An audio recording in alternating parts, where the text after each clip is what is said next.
Indeed, all praise is due to Allah. We praise Him, seek His assistance and forgiveness.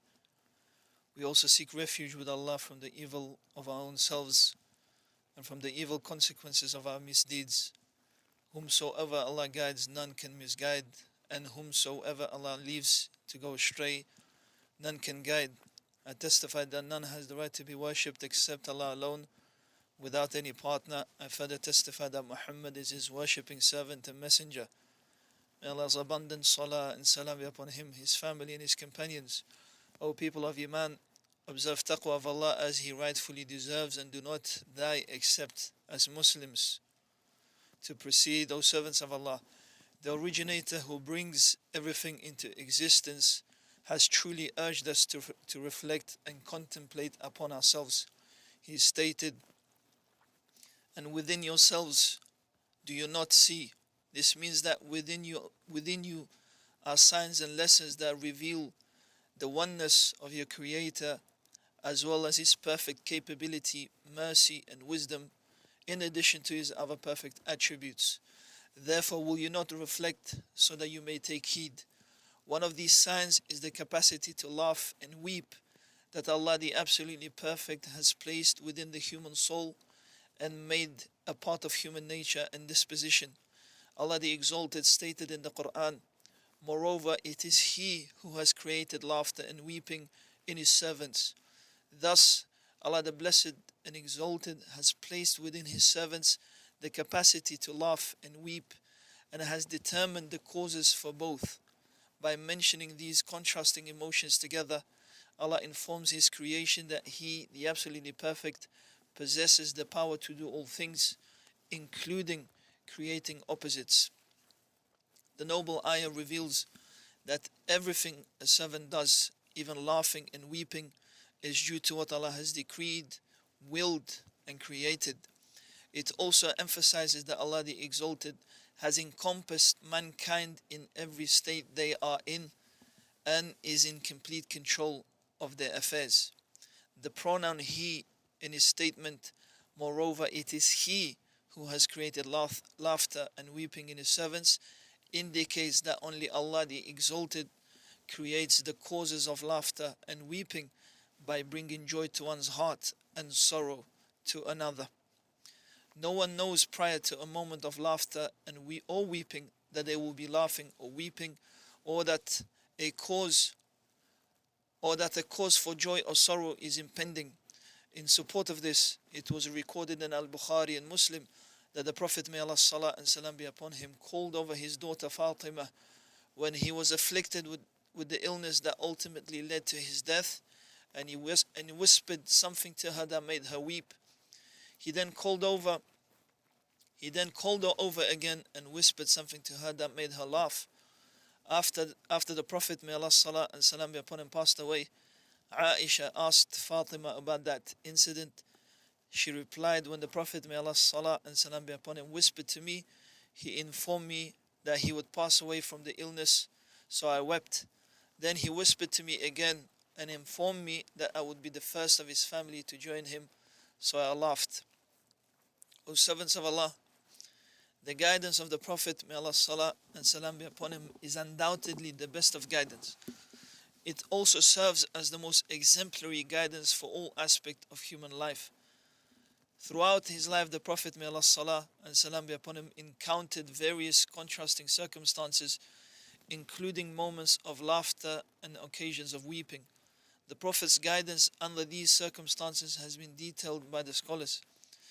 Regarding his laughter, may Allah's salah and salam be upon him, Ibn al-Qayyim, may Allah have mercy upon him, noted, most of his laughter was expressed in the form of a smile. In fact, all of his laughter was expressed in the form of a smile. At most, his molar teeth would become visible. He would laugh at what was naturally humorous, which was what he found astonishing, remarkable, or an unlikely occurrence. It is important to note that one should not resort to lying to make others laugh, as the Prophet, may Allah's salah and salam be upon him, warned against this when he stated, "Woe to those who lie to make others laugh. Woe to them, woe to them." One should also not engage in excessive laughter, as the Prophet, may Allah's salah and salam be upon him, instructed that by saying, do not engage in excessive laughter, for indeed excessive laughter kills the heart. It must also be understood that there are forms of laughter that are blameworthy, and those who engage in them deserve being reproached. For example, one should not laugh upon hearing or witnessing wrongdoing. Similarly, one should not take pleasure, laugh, or express joy at the misfortunes of their fellow Muslim, or belittle them for the trials Allah has tested them with, such as poverty, illness, or physical ailments. Furthermore, one should not take pleasure in the mistakes or faults of their fellow Muslim, nor in any deficiencies in their religion, such as acts of disobedience or sins. Instead, they should advise them and ask Allah to grant them His special assistance and guidance.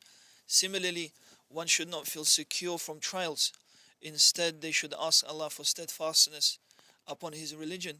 Moreover, one should not express joy at the calamities and hardships that befall their fellow Muslim brothers. Instead, they should empathize with them and share in their grief. This understanding should inspire them to supplicate for an end to their suffering, the onset of their relief, and the rectification of their affairs. Additionally, they should ask Allah to grant them well-being and protection from similar trials. Undoubtedly, the gravest admonition against vile and blameworthy laughter is directed at those who laugh in ridicule or mockery of Allah, His ayat, or His Messenger, may Allah's salah and salam be upon him. Indeed, mockery or laughter of any of these is considered kufr in Allah, the Exalted. He, the Exalted, has informed us that the people of kufr in this world would laugh at the people of Iman with mockery and scorn. He, the Absolutely Perfect, stated, indeed, those who committed crimes used to laugh at those who had Iman. However, this sin will be reversed upon them in the hereafter, as Allah the Exalted declares. So today, those who have Iman will laugh at the people of kufr. Esteemed brothers, regarding the Prophet's weeping, may Allah's salah and salam be upon him, Ibn al-Qayyim, may Allah have mercy upon him, described it as follows. His weeping resembled his laughter in that it was not characterized by panting or a raised voice, just as his laughter was not characterized by hearty laughter. His eyes would fill with tears until they overflowed, and a faint sound would be heard from his chest. His weeping would sometimes be out of compassion for the deceased, sometimes out of fear and concern for his ummah, sometimes from the reverential fear of Allah, and sometimes upon hearing the Quran. It was a weeping of yearning, love, and reverence, accompanied by fear and awe. Dear brothers, there are several factors that lead to weeping. These include sadness, pain, fear, joy, happiness, gratitude, and more. However, the most virtuous form of crying is that which arises from humility and reverence for Allah. This is the practice of the righteous and the awliya of Allah, those who have Iman and continuously observe taqwa of Allah. Allah the Exalted says about those who He has favored, when the ayat of Al-Hramain are recited to them, they fall down in prostration and weeping. The Prophet, may Allah's salah and salam be upon him, said, 2 eyes will not be touched by the fire, an eye that stayed awake, guarding in the path of Allah, and an eye that wept out of reverential fear of Allah. Among the 7 whom Allah will shade on the day of resurrection is a man who remembers Allah in seclusion and his eyes overflow with tears. Great individuals have elevated souls and strengthened resolutions and ambitions, so their weeping was for lofty purposes and noble goals. Thus, the mother of the people of Iman, Aisha, may Allah be pleased with her, describes how the Prophet, may Allah's salah and salam be upon him, stood up one night to pray and wept until his garment was soaked. He continued to cry until his beard was wet, and eventually his tears soaked the ground. When Bilal came to call for the prayer and saw him crying, he asked, O Messenger of Allah, why do you weep when Allah has forgiven your past and future sins? The Prophet replied, should I not be a thankful servant? Tonight, an ayah has been revealed to me, and woe to anyone who recites it without reflection, without reflecting on its meaning. Indeed, in the creation,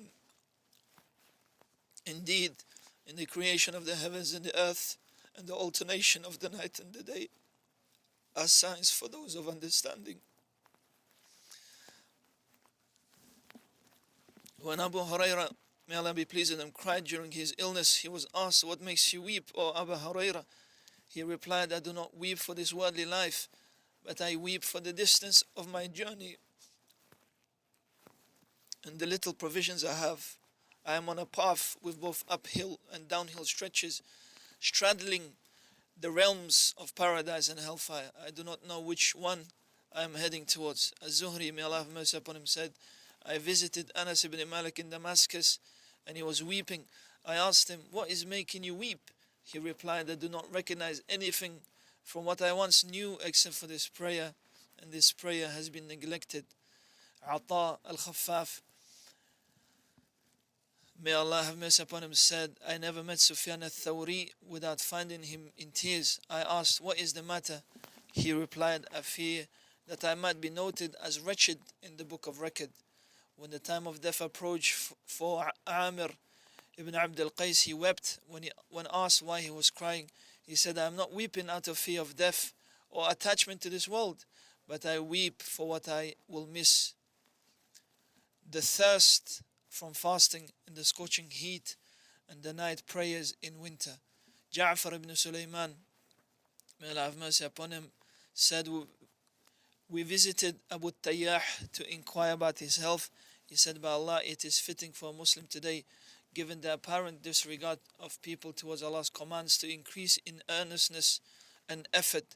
After that, he cried, 'I say this much, and I seek the forgiveness of Allah for myself, for you, and for all Muslims from every sin. Thus seek His forgiveness, for He is the oft forgiving, the bestower of mercy.'"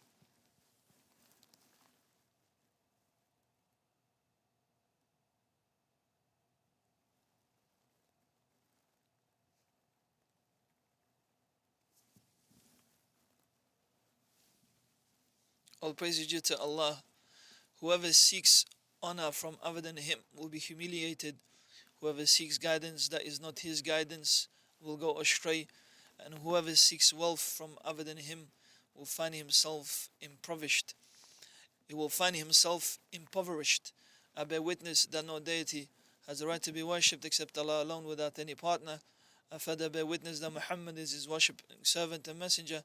May Allah's salah be upon him, his family, his companions, and those who love and follow him to proceed.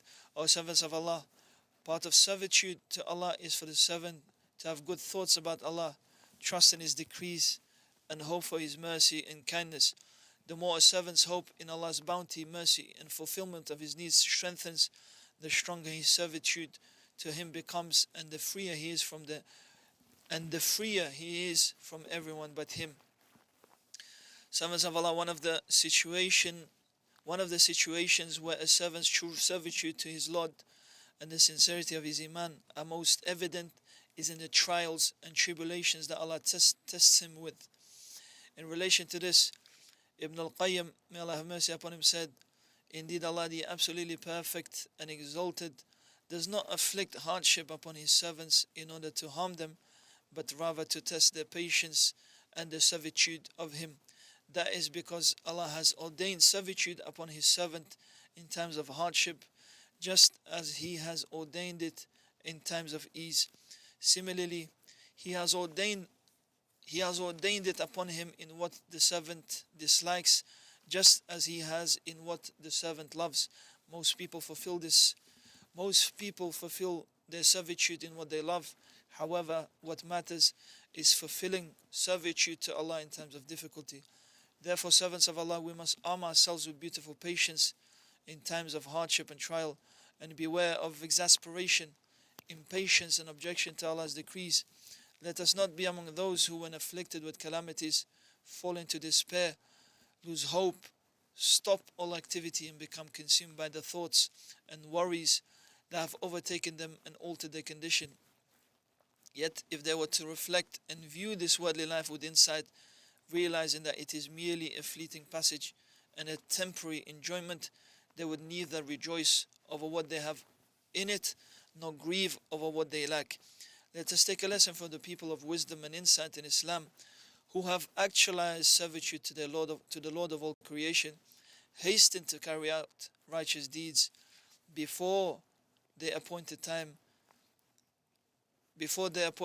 came, and exchange this temporary life for their everlasting hereafter. In relation to this, Al-Hasan al-Basri, may Allah have mercy upon him, said, I met people who did not rejoice over anything of this world that they attained, nor did they grieve over anything of it that they missed out on. O Muslims, the person of Tawheed who worships his Lord is honored and dignified. He has attached his heart to Allah and submitted to Him with humility. If he misses out on worldly pleasures that delight those who seek them, he is still in a state of honor and elevation in both his religion and worldly life. In conclusion, servants of Allah, invoke Allah to confer salah and salam upon the one who commanded you to do so in his statement. Indeed, Allah confers his salah upon the Prophet, and the angels invoke Allah to confer further salam upon him, or further salah upon him. O people of Iman, invoke Allah to confer salah upon the Prophet and to grant him salam as well. O Allah, confer salah upon Muhammad, his wives and his offspring, just as you conferred salah upon the family of Ibrahim. O Allah, bless Muhammad, his wives and his offspring, just as you bless the family of Ibrahim. You are indeed most praiseworthy, most glorious. O Allah, grant strength to Islam and the Muslims, weaken Kufr and his people. O Allah, Lord of all creation, aid the downtrodden, those who strive and fight in your path, and those who defend our nation's borders. Grant this land and all Muslim lands security, tranquility, prosperity and abundance.